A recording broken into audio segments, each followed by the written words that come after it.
ಜೈ ಕಿಸಾನ್ one day trip with sisters Bidar to Guddapura Danamma Devi ದರ್ಶನಕ್ಕೆ ಹೋಗ್ತಾ ಇದ್ದೀವಿ. ಮಧ್ಯದಲ್ಲಿ ಪೊಲೀಸರು ಹಿಡಿದ್ರು. ಯಾಕೆ ಅಂತ ಎಲ್ಲನೂ ಕೂಡ ಶೇರ್ ಮಾಡ್ಕೊಳ್ತೀನಿ. ನಾವು ಮಾಡಿದ ತಪ್ಪನ್ನು ನೀವು ಮಾಡೋದಕ್ಕೆ ಹೋಗಬೇಡಿ. ಹಾಗೆ ದರ್ಶನ ಎಲ್ಲ ಹೇಗಾಯಿತು ಏನು ಎಲ್ಲನೂ ಕೂಡ ಶೇರ್ ಮಾಡ್ಕೊಳ್ತೀನಿ. ವಿಡಿಯೋನ ಪೂರ್ತಿಯಾಗಿ ನೋಡಿ. ಹಾಗೆ ಫಸ್ಟ್ ಟೈಮ್ ನೋಡೋರು ಸಬ್ಸ್ಕ್ರೈಬ್ ಮಾಡಿಕೊಂಡು ನೋಡಿ. ಹಾಗೆ ದರ್ಶನ ಮುಗಿಸ್ಕೊಂಡು ಬರ್ತಾ ಚಡ್ಚಣಕ್ಕೂ ಕೂಡ ಹೋಗಿದ್ವಿ. ಸ್ವಲ್ಪ ಶಾಪಿಂಗ್ ಆಯಿತು ಅಲ್ಲಿ. ಹಾಗೆ ಸೋಲಾಪುರ ಸಿದ್ದೇಶ್ವರ ದೇವಸ್ಥಾನಕ್ಕೆ ಕೂಡ ಹೋಗಿದ್ವಿ. ಹಾಗಾದರೆ ವಿಡಿಯೋನ ಸ್ಟಾರ್ಟ್ ಮಾಡೋಣ ಬನ್ನಿ. ಬೆಳಿಗ್ಗೆ 3 ಎದ್ದು ಮನೆಯವರಿಗೆಲ್ಲ ಅಡುಗೆ ಮಾಡಿಟ್ಟು ನಾನು ಕೂಡ ಸ್ವಲ್ಪ ಲೆಮನ್ ರೈಸು ಹಾಗೆ ಸ್ಯಾಂಡ್ವಿಚನ್ನು ಜೊತೆಗೆ ತಗೊಂಡಿದ್ದೀನಿ. ನಾವು ಎಲ್ಲ ಅಕ್ಕ ತಂಗಿಯರು ಒಂದೊಂದು ಅಡುಗೆನ ಮಾಡ್ಕೊಂಡಿದ್ದೀವಿ. ಮುಂದೆ ಊಟ ಮಾಡುವಾಗ ಯಾರ್ಯಾರು ಏನೇನು ಮಾಡ್ಕೊಂಡಿದ್ದೀವಿ ಅಂತ ಶೇರ್ ಮಾಡ್ಕೋತೀನಿ. ಹಾಗೆ ನೋಡ್ತಿರ್ಬೋದು ಇಲ್ಲಿ ಇನ್ನೂ ಕತ್ಲು ಇದೆ. 5 ಗಂಟೆಗೆ ಮನೆಯಿಂದ ಹೊರಡಬೇಕು ಅಂತ ಡಿಸೈಡ್ ಮಾಡಿದ್ವಿ. ಆದರೆ ಒಂದು ಸ್ವಲ್ಪನೇ ಲೇಟ್ ಆಯಿತು ಅಂತಲೇ ಹೇಳ್ಬೋದು. ಎಲ್ಲರೂ ಸೇರಿಕೊಂಡು ಬರೋದರಲ್ಲಿ ನೋಡ್ಬೋದು ಇಲ್ಲಿ ಸ್ವಲ್ಪ ಬೆಳಕಾಗಿದೆ. ಇವಾಗ ಎಲ್ಲರೂ ಒಂದು ಕಡೆಗೆ ಸೇರಿಕೊಂಡು ಹೋಗ್ತಾ ಇದ್ದೀವಿ. ಚಿಂಟು ನೋಡ್ತಾ ಇದ್ದೀರಾ ಫುಲ್ ಎಕ್ಸೈಟ್ಮೆಂಟಲ್ಲಿದ್ದಾನೆ. ಹಾಗೆ ಇಲ್ಲಿ ಬ್ರೇಕ್ಫಾಸ್ಟ್ಗೆ ಅಂತಂದ್ಬಿಟ್ಟು ಒಂದು ಕಡೆ ನಿಂತ್ಕೊಂಡಿದ್ವಿ. ಬ್ರೇಕ್ಫಾಸ್ಟ್ ಮಾಡಿದ್ವಿ. ಹಾಗೆ ಇಲ್ಲಿ ಪೊಲೀಸರು ಹಿಡಿದ್ರು ನಮಗೆ. ಯಾಕೆ ಹಿಡಿದ್ರು ಅಂತಂದರೆ ಸೀಟ್ ಬೆಲ್ಟ್ ಹಾಕಿರಲಿಲ್ಲ ನಮ್ಮ ಅಕ್ಕನ ಮಗ ಸೋನು. ಹಾಗಾಗಿ ಪೊಲೀಸರು ಇಲ್ಲಿ ಹಿಡಿದಿದ್ದಾರೆ. ಹಾಗೆ ಒಂದು 4 ಪೇಪರ್ ಇಂಪಾರ್ಟೆಂಟ್ ಅಂತಲೇ ಹೇಳ್ಬೋದು. ಸ್ವಂತ ಗಾಡಿ ಇರೋರಿಗೆ ಇದೆಲ್ಲ ನಾಲೆಜ್ ಇದ್ದೇ ಇರುತ್ತೆ. ಆದರೂ ನಾನು ಹೇಳ್ತಾ ಇದ್ದೀನಿ. ಒಂದು ಪೊಲ್ಯೂಷನು ಹಾಗೆ ಅಂದರೆ ಪೊಲೀಸರು ಹಿಡಿದಾಗ ಅವ್ರು ಕೇಳೋದು ಡ್ರೈವಿಂಗ್ ಲೈಸೆನ್ಸು ಹಾಗೆ ಪೊಲ್ಯೂಷನ್ ಪೇಪರು ಮತ್ತು ಇನ್ಶೂರೆನ್ಸು ಮತ್ತು ಸೀಟ್ ಬೆಲ್ಟನ್ನು ಹಾಕಿರಬೇಕು. ಇವೆಲ್ಲ ಕಾಮನ್, ಈ 4 ಇರಲೇಬೇಕು.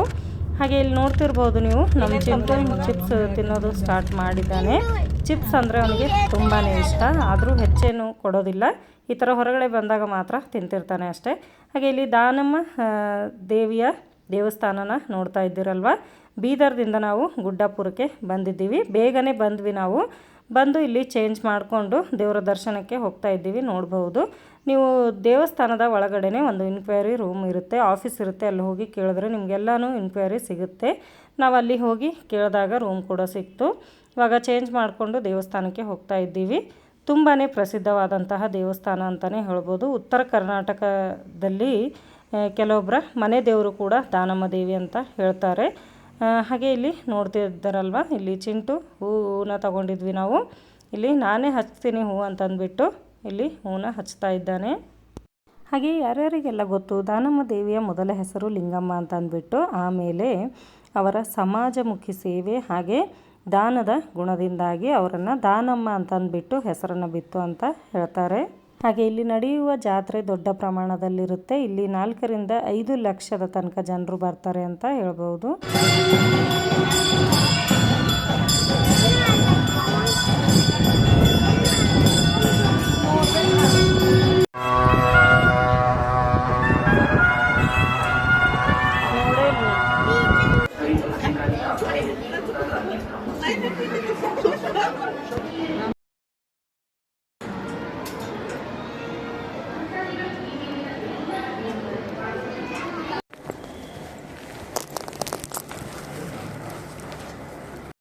ಇಲ್ಲಿ ಈ ದೇವಿಗೆ ಪ್ರತಿದಿನ ಕೂಡ 3 ವಿಧದ ಅಲಂಕಾರ.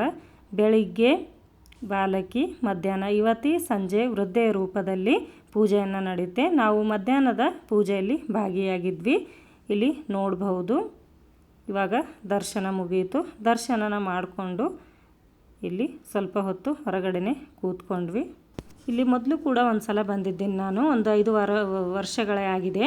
5-6 ವರ್ಷದ ನಂತರ ಇವಾಗ ಪ್ಲ್ಯಾನ್ ಇಲ್ಲದೇ ಬಂದಿದ್ದೀನಿ. ನೆಕ್ಸ್ಟ್ ಟೈಮು ಪ್ಲ್ಯಾನ್ ಮಾಡಿಕೊಂಡೇ ಬರಬೇಕು ಅಂತ ಇದ್ದೀನಿ. ನೋಡೋಣ ಏನಾಗುತ್ತೆ. ತುಂಬಾ ಚೆನ್ನಾಗಿ ಅಂದರೆ ಇಲ್ಲಿ ಹೋಗಿದ ನಂತರ ತುಂಬಾ ಚೆನ್ನಾಗಿ ಅನ್ನಿಸ್ತು. ಫುಲ್ಲು ಪಾಸಿಟಿವ್ ವೈಬ್ಸ್ ಅಂತಲೇ ಹೇಳ್ಬೋದು. ಯಾವುದೇ ದೇವಸ್ಥಾನಕ್ಕೆ ಹೋದರೂ ಕೂಡ ಇದೇ ರೀತಿ ಆಗುತ್ತೆ. ಅದಾದ ನಂತರ ಇಲ್ಲಿ ಸ್ವಲ್ಪ ದೂರ ಬಂದ ನಂತರ ಇಲ್ಲಿ ಒಂದು ಸ್ಕೂಲಲ್ಲಿ ಅಂದರೆ ಮಕ್ಕಳೆಲ್ಲ ಹೋಗಿದ್ದರು. ಸ್ಕೂಲಲ್ಲಿ ಯಾರೂ ಇರಲಿಲ್ಲ. ಗ್ರೌಂಡ್ ಎಲ್ಲ ಖಾಲಿಯಾಗಿತ್ತು.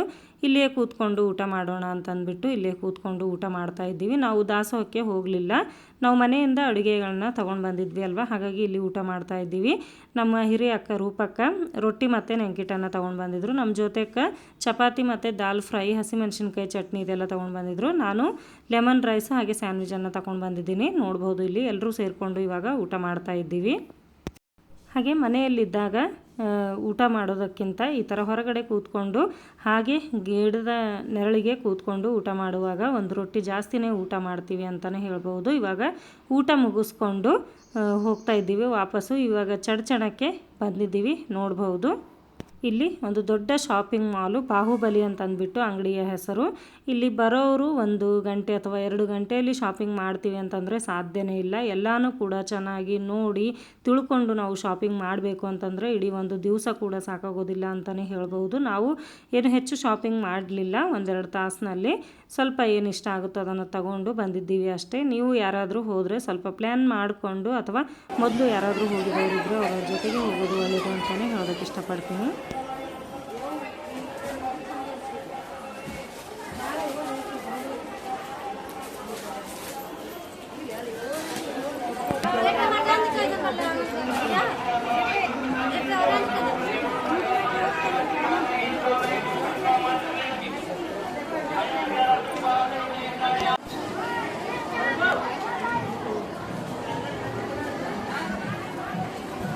ಹಾಗೆ ಇಲ್ಲಿ ಬರ್ತಾ ಬರ್ತಾ ಸೋಲಾಪುರದಲ್ಲಿ ಸಿದ್ದೇಶ್ವರ ದೇವಸ್ಥಾನಕ್ಕೆ ಬಂದಿದ್ದೀವಿ ನೋಡ್ಬೋದು.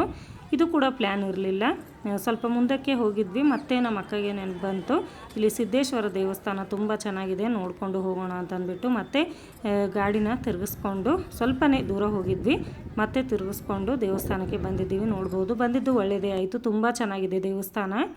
ನೀವು ಯಾವಾಗಾದರೂ ಹೋಗಿದ್ದರೆ ಕಮೆಂಟ್ನಲ್ಲಿ ತಿಳಿಸಿ.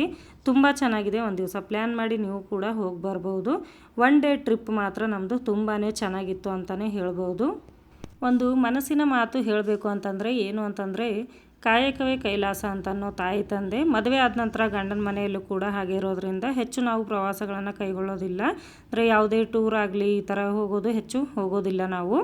ಆದರೆ ಈ ಥರ ಎಲ್ಲ ಹೊರಗಡೆ ಬಂದಾಗ ತುಂಬಾ ಚೆನ್ನಾಗಿ ಅನಿಸುತ್ತೆ. ಮನೆಗೆ ಹೋಗಬಾರ್ದು, ಇದೇ ಥರ ಇನ್ನೂ 1-2 ದಿವಸ ಹೋಗಬೇಕು ಅಂತ ಅನಿಸುತ್ತೆ. ಆದರೆ ಮನೆಗೆ ಹೋದ ನಂತರ ಮತ್ತೆ ಹೊರಗಡೆ ಹೋಗೋದಕ್ಕೂ ಕೂಡ ಅಷ್ಟೊಂದು ಇಂಟ್ರೆಸ್ಟ್ ಇರೋದಿಲ್ಲ, ಬೇಗ ಒಪ್ಕೊಳ್ಳೋದಿಲ್ಲ. ಅಂದರೆ ಇರಲಿ ಬಿಡು, ಏನೋ ಹೋಗೋದೇನೋ ಐತಿ ಅದರಲ್ಲಿ, ಮತ್ತೆ ನೋಡಿದ್ರೆ ಆಯಿತು ಅಂತ ಈ ಥರ ಹಿಂದಕ್ಕೆ ಹಾಕ್ತಾ ಹೋಗ್ತೀವಿ ಅಷ್ಟೇ.